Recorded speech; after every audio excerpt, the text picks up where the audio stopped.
खान साहब ने जो अब हुकूमत है उस पर इल्जाम लगा रहे हैं कि ये इम्पोर्टेड सरकार है, अमेरिका की तरफ से एक रजीम चेंज ऑपरेशन करके ये हुकूमत हम पर मुसल्लत की गई है। खान साहब इसको मान नहीं रहे।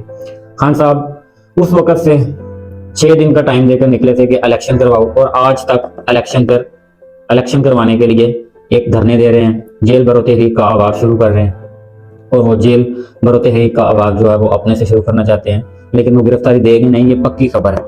वो गिरफ्तारी दे नहीं सकते क्योंकि उनके बाद जो है वो उनका हैंडलर कोई नहीं है पीटीआई का। वो पीटीआई की अपनी जमात में फसाद बर्पा हो जाएगा।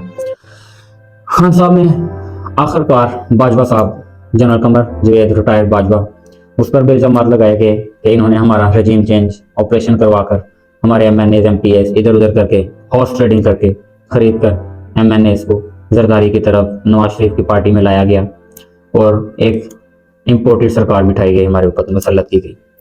खान साहब